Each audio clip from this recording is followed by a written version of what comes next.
Sec Gen, kung ano po, kung mamarapatin po ninyo, tama ho ba ang bilang ko dito, 105 yung one-third sa kasalukuyan pong members ng House? 105? Ang bilang po namin is 102 point something, Mm. so ni-round up namin po 103. Okay, sige po. Yan ho bang 103 na yan, again, kung mamarapatin po ninyo, meron po bang ngayon bilang na?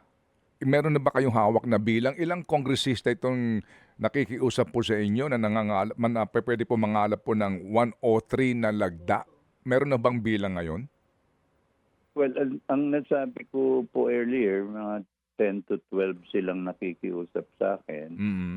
And I expect more House members to talk with me about this, no, Mm, mm. in the coming days, no.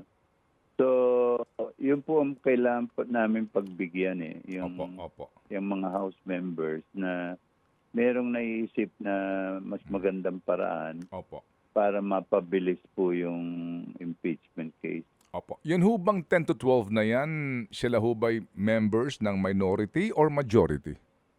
Both po, both. Okay. And Both minority and majority. opo.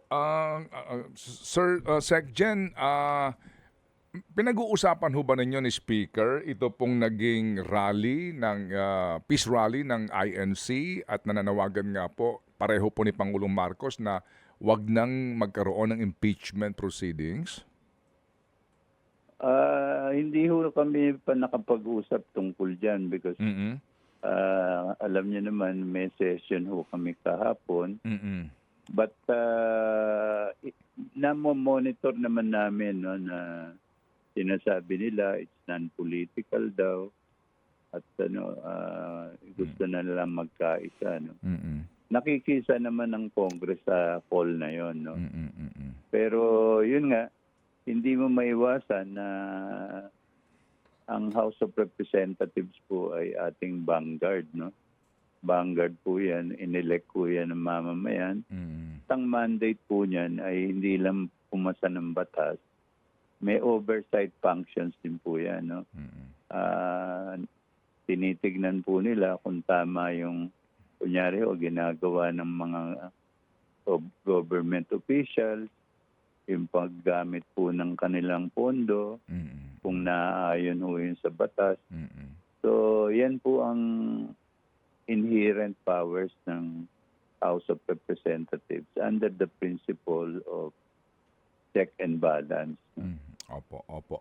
So, yun po ang inyo pong pananaw dito po sa naging National Peace Rally, no, ng INC. Ano ho naman po kaya, kung meron man, reaksyon dito ang Kamara, ang inyong opisina, Office ni Speaker, doon sa naging survey ng SWS na mas malaki ang bilang ng mga Pilipinong pabor umano sa impeachment ni VP Sara? I think yun yung nag-encourage dito sa mga House members to talk to me and say, wait for our complaint, no, or wait for the fourth complaint that we will endorse. Kasi kung may support na talaga ng mamamayan, nagbigay ng lakas ng loob to sa ating mga House members na talagang seryosohin itong impeachment complaint na ito.